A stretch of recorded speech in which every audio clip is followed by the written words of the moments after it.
I have officially stopped buying large UCS sets. And this is the last time I'm going to talk about this topic just because I don't think Lego is going to go back to that style of UCS sets. I think they're sticking with Master Builder and the new slimmed down Venator look, which is more of like a structurally sound investment for a lot of collectors and just generally a new era for Star Wars and Marvel and any other theme that Lego is a part of. You know, with Baroudor, Rivendell, any of the Marvel line, all the modulars.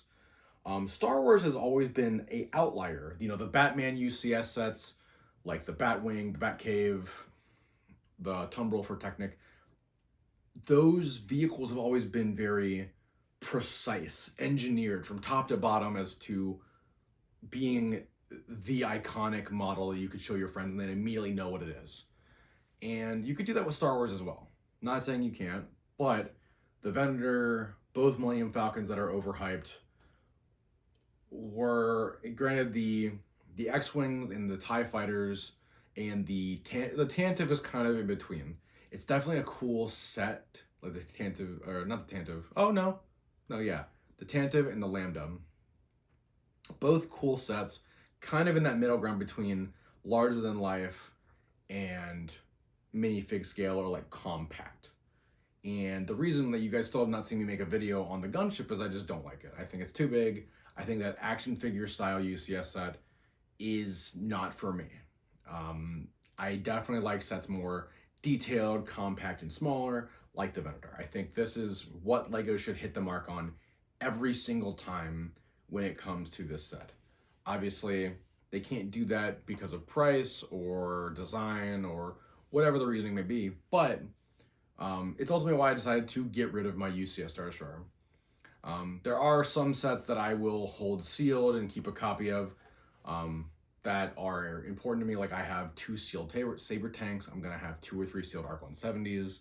I have 3 or 4 AATs. I'm probably going to get 1 or 2 MTTs.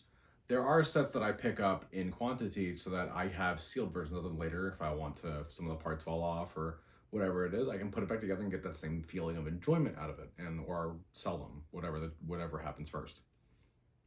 But these UCS sets are something that are in this style I'm going to keep. So like this, the AT-AT is probably the one exception that I'm making because the set is the first walker that's Lego built in that design.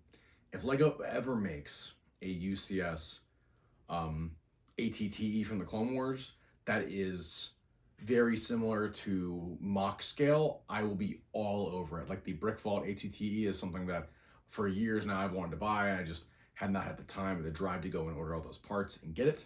But it's definitely something that I am more interested in. I like models with a lot of detail that are structurally sound.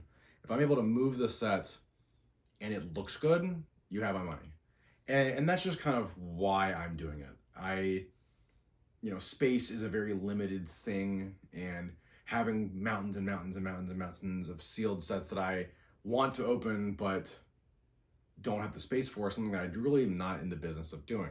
If I have a sealed set and I haven't reviewed it, it's either because it's too valuable to review or I plan on parting it out and having a used one that I can display.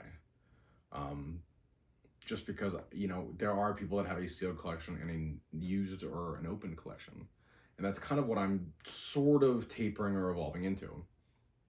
When I was younger, I always wanted to have these massive big sets that would take up so much space, like a coffee table or a corner of my room or whatever. And you just run out of real estate eventually. And it was one of those things where I was like, the UCS Star Destroyer, it's cool. It's the big thing of 2018. But, it's we're 7 years later since I started making videos, and maybe even less than that, maybe like 6 years, 5 years of making videos about Lego Star Wars. And people's tastes change, and I just know that, I guess the whole purpose of this video is know that you're not locked into your collection. You can always part ways with stuff. You can always trade stuff out. You can always redo your space and don't feel like, oh, I put so much money and time into this thing and I can't use it for what I want. It just takes up space. Like, don't ever let that prevent you from doing what you want with your space or your hobby or whatever it is. Like, you can always make a change or shift, and that's okay to make those changes. It's okay to have your tastes evolve with the hobby or whatever you guys are doing. But yeah, just no more videos of the Star Destroyer. It's not going to be any of my comparisons. It's not going to be on this channel or featured here. If you guys want to see it, there's other channels that are still making them. But yeah, as always, I have been Bearded Bricks. Don't forget to like, subscribe, hit the notification bell to see all my future uploads. And I will see you guys in the next one. See ya.